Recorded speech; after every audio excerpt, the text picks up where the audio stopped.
Hey guys, this is Derek from Pacific Coast Auto here in Japan, and we're taking a look at a JZX90 drift car Supreme. And wow, what a crazy car this is. So 1993, 248,000 kilometers on it. This one was bought from auction for export to the USA. And so the JZX90 is a very popular drift car, and so this one has been fitted with your Drifto bits on it. I believe it has LSD in the rear. Also, front tires can turn quite a bit more than your regular ones. And then it has the always popular in Japan pink paint scheme for your drift cars. So what makes this a good drift car is, number one of the longest wheelbases of Japanese cars. That's very good. One of the most reliable and powerful and easy to tune engines out there, the one JZX90. So that is a twin turbo, 280 horsepower stock vehicle, but can handle a lot more horsepower than that, and reliable horsepower, which is important when you're drifting because you don't want to spend very much money on keeping your car alive when you want to spend all your money going sideways and on tires. Now, this person who previously owned it didn't spend that much money on tires because the tires are worn down to the core. You can see the threads. Wow, that's nuts.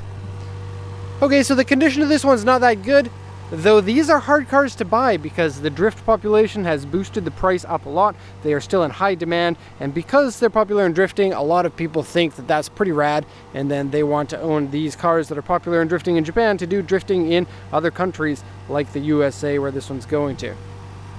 So the engine itself runs really well, but it does make a sound like, and I don't know what that's coming from.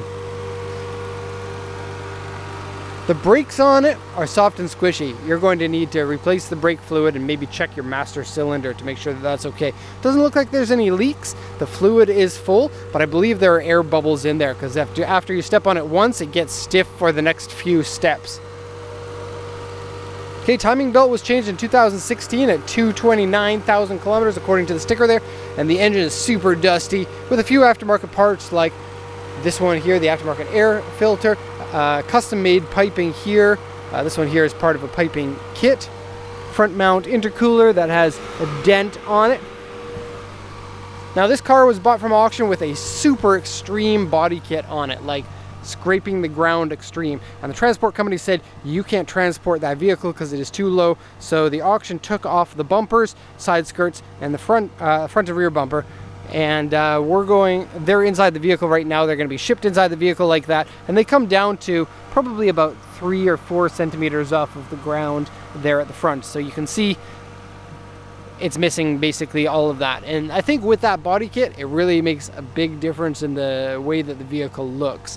And so, unfortunately for this video, you don't get a cool looking car. You'll have to imagine what it looks like. Now, thank you, Japanese Stick, for helping us. The strut is here. The top mount broke, and it feels like the strut still works. So if you can get the mount repaired, then the hood will probably hold itself up because it almost does with just one of the 2 struts. Front grill's loose. Okay, still has the JDM plates on them with painted pink screws. So the paint is in really bad condition on this car. Basically one of the worst ever. Even the parts that look kind of okay, they've been really poorly painted, and so it's going to need a new paint job. And you can get a car cheaper if you buy one with bad paint. If you expect to paint it yourself, maybe it can be a deal for you, but it depends on how cheaply and how good quality the paint is where you're from. I'm actually going to turn the engine off because it has a loud Drifto exhaust, like muffler cut, I believe. It has silencers on it, which is a little bit weird. Yeah. So there is a muffler in the center there, but there's no rear canister. But it does have silencers, and it's so loud, and I don't want to annoy people, so I'm going to turn the engine off, and I'll start it again when I park it back into the lot. And it has a turbo timer, so it keeps the engine running. Come on, is that the power one? There we go. More on the interior in a bit. Interior is not very good. Exterior, here's the funny thing. The exterior is really good, but the paint is really bad. And so in terms of dents, it's almost nothing, which is a little bit weird. I'll go over the auction sheet here quickly. There are a lot of marks here. This is the report section. These are the damages of the car. You can see that it's completely full. So it's a 1993 Mark II Tourer V. Tourer V is the twin turbo version with the 1JZ engine. 243, I said 248, but 243,789 kilometers. Color changed to pink. Obviously, they never sold this car in pink. Crazy, they did sell the Toyota Crown here in Japan in this color, which is an otherwise pretty subdued vehicle, but they sell it in this color of pink. Original 5-speed manual, really hard to find the original manuals. They sold way more of these in automatic, and a lot of them have been swapped. Good to have the original 5-speed in there. Adjustable suspension, aftermarket exhaust, front mount intercooler, and aero parts on it. 243,782 kilometers. If the seller writes this, and then it's different, then the auction will write this. So it's actually a little bit lower at the time of auction. Okay, bear with me while I read all of these. Windshield rock chip, interior scratch, dirty cigarette burn, and rip. Aftermarket steering wheel, which is a really small one. Shift knob is aftermarket, driver seat is aftermarket, and it's a bride bucket seat in probably 2 out of 10 condition with a saggy bottom and plenty of rips. Various paint peeling and paint fade on the body. Audio is been removed. Seat is ripped. Aftermarket wheels scratched. They're actually scratched really badly, and the front ones are in bad condition, but the back ones are R33 GTR wheels, so that's kind of cool, and they're 255 width. Core support is dented, dashboard modified, comes up. Here's the comes up. On the JZX90 and 100 they do this. See the orange there? That's actually a pad underneath, and you shouldn't be able to see that. And the Supras do that too, the Mark IV Supras, in the same location. The armrest has been removed. That's weird. I didn't think these cars came with armrests. Okay, aero parts, scratches, and cracks. Front inner panel is dented, so these are accident damage because it's being in an accident. R grade, interior, exterior D. Okay, tires stick out past the fenders. Various paint uneven. Rear spoiler has holes from removal. Front crossmember dented. Rear side pocket dented. And engine room has aftermarket parts, various in there. So looking at the body here, we have big scratches here. Underside scuffed and cracked on the front bumper. But we don't actually get to see much of that because the front bumpers, or all the bumpers, are inside here. You can see the crack damage though. Maybe can be repaired. I suppose it's hard to get JDM bumpers in the States, and so those ones might be best to repair them, put them back in the car. Cracked back bumper too. And then here we have an A2 scratch here, A1, A1, A1, but no dents in the body. And so get all the poor quality paint off, and then you don't have to do dent repairs. Okay, so 8 minutes in and we haven't even started the walk around here. That's what happens when the sheets have lots of marks on them. And we get a lot of people wanting cars in either conditions like this or heavily modified or very sporty, tuner cars. But not a lot of people actually buy them, as is evidenced by how few of them there are on this channel. And so I don't really recommend vehicles like this unless you know what you're getting into. If you've never had a modified car before and you don't know what it's like to own one, I don't recommend that you go ahead and buy one. And we're happy to turn down people if as like a consequence, they're going to buy cars that they're not really ready to buy yet. And so if you're a young person and you want to get into the tuner scene, you can save a lot of money by getting a car from Japan that's already modified, but you can also get yourself into trouble when you don't know what to do with that vehicle. And so this is a little bit of a disclaimer. I'm not trying to get people to not buy cars from us because, we like to sell cars. Just don't want sad customers, that's all. Okay, so the front intercooler is aftermarket here. It's dented at the bottom. It's a pretty big one. We're missing the sexy lights. These are lights that actually catch some of the light from the headlight and then bring it up here and then light up these corners. They're really cool. This is misaligned. Got a paint crack here. I'm not really going to show the paint. It was originally a black car, but basically just assumed that it needs to be painted everywhere because it sucks. There's this. There's that.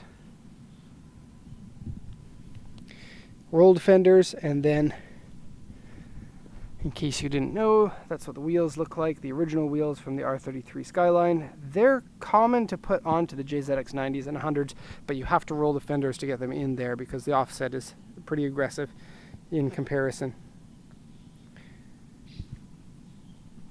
Okay. The rear bar taillight is a really good looking part. And just the overall proportions of the car are excellent. I know right now I'm in a bad angle. It's going to stretch the proportions, but I really do like the way that this car looks. Kind of think like SC300, but take a little bit of the roundness out. And you get 4 doors with a large trunk in the back. Let's just open that trunk. Yoop.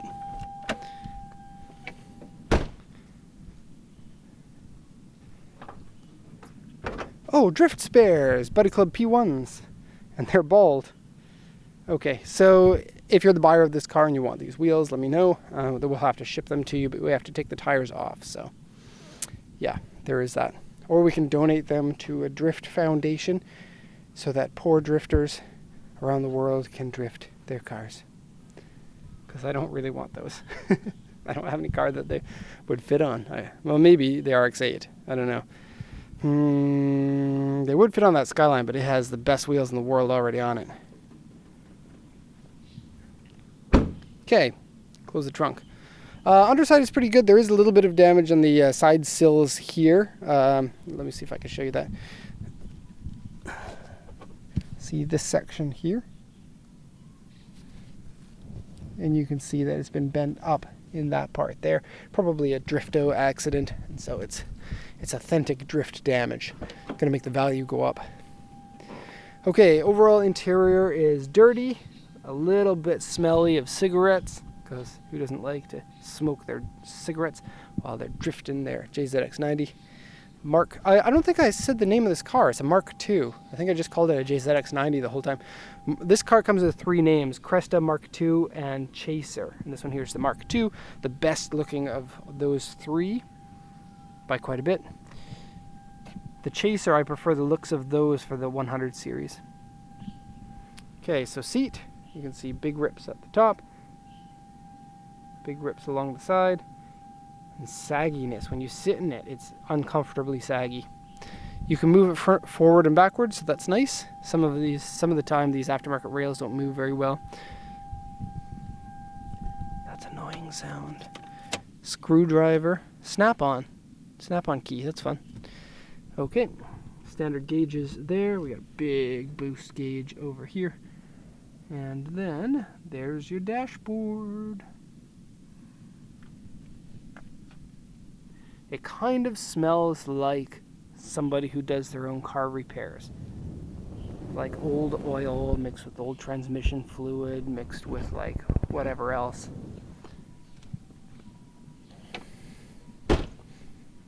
And my van no longer smells like transmission fluid. 2 years later, I finally got that transmission fluid smell out of my car. Thank you Pine Sol. And no thank you transmissions from the Hachiroku that I transported my van stupidly. Okay, so tied up bumpers that need to be restored. Okay, so we're at 14 minutes now for this video.